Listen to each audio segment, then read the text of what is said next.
But let's just talk about some of the companies that have struggled and try to understand the way you're thinking about them now. We've had one problem. What is that problem? That problem is Valeant Pharmaceuticals. And the mistake we made is, for the first time, we bought a company that had an incredibly successful track record. There was already an activist on the board of directors. There was a CEO who had done an excellent job, and we thought we could be a passive investor. And we got our head ripped off. And in the last 7 or 8 months, we went back to what we do, which is try, Valeant, when we joined the board, was a classic Pershing Square investment. Valeant, when we made the investment at $190 a share as a passive investor, really is not the kind of thing that we should be doing. So is there a path back on Valeant for you? Sure. So path back. We're not going to get to $190 a share very quickly, but I think Ever? Ever is too long a period of time. There are real businesses here, and when I talk about what the CEO is doing. So let's talk about what we've done, and then we can talk about what the CEO has done. So I joined the board in March, along with Steve Fraden, our vice chairman, brilliant lawyer, and the company was on its way to bankruptcy. Over the first weekend on the board, we convinced the rest of the board that Mike had to go. I was the guy the board asked to call him to tell him he was fired, basically. We also had to get a 10K filed, and Steve worked with some combination of the lawyers and the accountants to make sure that worked. We made a deal with the banks, working with the company's treasurer, to extend the maturity or get some defaults waived. I mean, it's really a mess. And then we worked hard with the board to recruit a new CEO, a guy named Joe Papa, who I think is exactly the right kind of person for something like this. And then Joe, since he's been there, has recruited a CFO, in this case from Zoetis, a company that we have been an investor in. A great general counsel. He's building out a management team, and he's announced a strategy. And the strategy is we're going to sell non-core assets. About $8 billion of assets have been identified. We're going to use that money to pay down debt, and we're going to fix the operations of the business.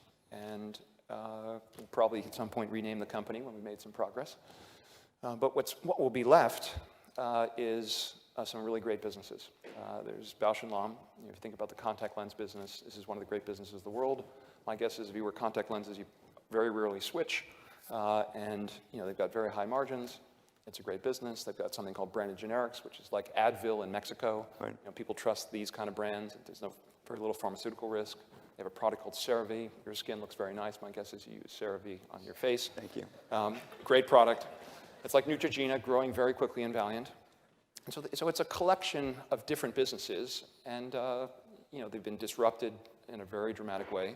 Morale has obviously been hit by employees losing their net worth as the stock price declined. But I think Joe is putting in place the right team, and we'll have a balance sheet that allows us to thrive. But what did you miss? I mean, some people have called this the Enron of pharmaceuticals. Mm-hmm. As an investor, and you're somebody who historically has tried to find the Enrons, and instead of going long, you have gone short.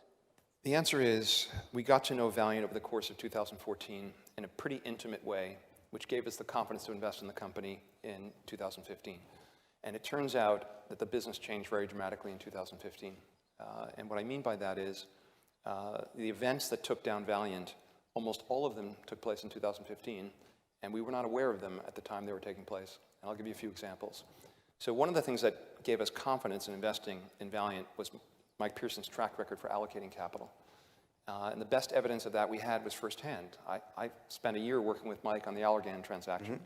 And at the very end, in October, Mike had a decision to make. Do I raise my bid to get the deal, or do I walk and let activists get the deal? Our view was he should raise his bid. And if he raised his bid, the combination was incredibly strategic. We thought it would be a great transaction, and we thought the returns for shareholders would be fantastic. Mike said, Bill, you know what? It's just not a good enough deal for me. My standards are higher. I'll let activists buy the company. And I was like, wow, this is real discipline. So when Valeant bought Salix just 6 months later and spent the biggest deal they had done in their history, I believed on the basis of his passing on Allergan that this was a spectacular deal. Because why would he pass on a deal I thought was great for this one? Well, it turns out he significantly overpaid for Salix. What else did he do in 2015? He bought a couple of drugs. He marked the price up overnight 5 and 10x, attracting congressional scrutiny. They did this Philidor entity, which didn't exist at the time. We did due diligence on the company in 2014, grew from 1% of revenues at the fourth quarter of 2014 to 7% of the revenues of the company. And in that case, they made a deal to buy control of the entity. They consolidated it, but they never disclosed it. Right. And they gave the management this huge economic incentive to drive prescription sales. And I still don't know the facts at this point because they're still under investigation, but apparently some compliance and other violations took place as these entrepreneurs were incentivized to deliver results for Valeant. Those three events, plus a minor accounting, 0.5% of revenue accounting, revenue recognition issue from one quarter to the next, were all sort of disclosed in October of last year, and the company went dark and didn't respond. The short sellers had the stage, and that basically is what destroyed the company. But if it's really kind of a remarkable thing. So what did we miss? We missed that someone with a superb track record of making acquisitions could do something. I mean, Mike Pearson went crazy, in my opinion, and part of that, I think, is he worked very closely with Howard Schiller, his partner, up until Howard effectively retired at the end of 2014. And Mike was always the incredibly aggressive guy. And perhaps not having that balance of power, he just pushed things too far. Do you think anything criminal took place? I don't know. And did you take any solace throughout this that Value Act, another big activist fund, was involved in this? I did. We had an activist in the boardroom. They owned a huge amount of stock. You would assume they would act in their best interests. Perhaps I should have took note when they sold $1 billion of stock over the summer. So it was unfortunate. And I thought we always like when we invest in a company, we want there to be a large shareholder in the boardroom. And Value Act's had a good track record, and they were on the board of this company for 6 or 7 years. They hired Pearson. They designed his incentive compensation. I think they're good people, and that was comforting to us. So this will be one for the business school case studies. But the mistakes we made is we paid a full price for the existing assets and bet on management's track record to continue. And we relied on others to be our eyes and ears in the boardroom. And I think that was our mistake. What